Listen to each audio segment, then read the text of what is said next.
ఈ రోజు మటన్ బిర్యానీ ఎలా చేసుకోవాలో నేను అయితే మీకు చూపిస్తాను. ముందుగా మటన్ బిర్యానీకి కావాల్సిన పదార్థాలు అయితే తెలుసుకుందాం. మేమైతే 1/2 కిలో ఎర్రగడ్డలు తీసుకున్నాం, పచ్చిమిర్చి 4 తీసుకున్నాం, పట్టా లవంగాలు తీసుకోవాలి. ఆ తర్వాత మటన్ అయితే 4 విజిల్స్ వచ్చేదాకా ఉడకబెట్టుకోవాలి బాగా. మటన్ లోకి అల్లం వెల్లుల్లి పేస్ట్, ఉప్పు, కారం అన్ని వేసుకొని ఉడకబెట్టుకోవాలి. పసుపు కూడా వేసుకోవాలి.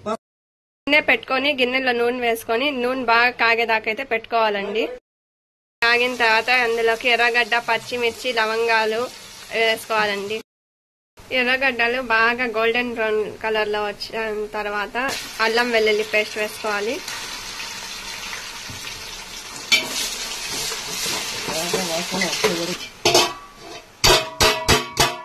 టమాటాలు కూడా వేసుకొని పచ్చి వాసన పోయేంత వరకు వేగనివ్వాలి.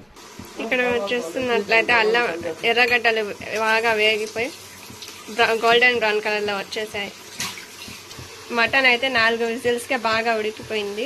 బిర్యానీలో వేసుకోవడానికి మేమైతే 4 నిమ్మకాయలు తీసుకున్నాము.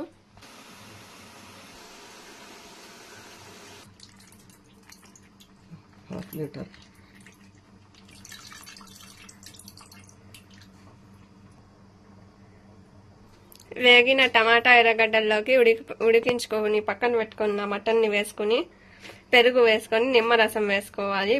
అలా బాగా ఉడికేదాకా 10 మినిట్స్ వదిలేయాలి.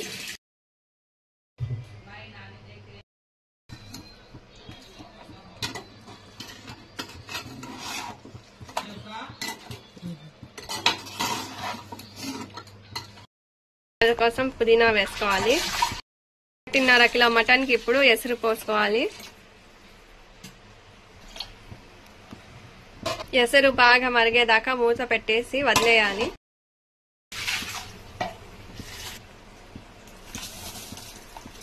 ఎసరు ఇలా బాగా మరిగేటప్పుడు బియ్యం వేసుకోవాలి. అందులోకి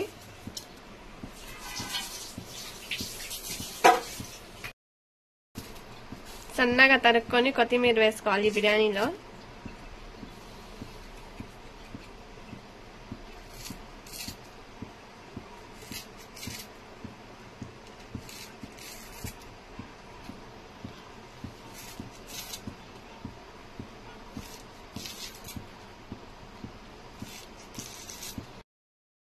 ఉప్పు సరిగ్గా ఉందో లేదో చెక్ చేసుకోవాలండి. నెయ్యి వేసేసుకోవాలండి. నెయ్యి వేసుకుంటున్నాము. గీ వేసుకున్నాక ఇలా కలిపేసుకొని మూత పెట్టేసుకోవాలండి. 10-15 నిమిషాల వరకు మూత పెట్టేసుకుంటే మన బిర్యానీ రెడీ అయిపోయినట్టే.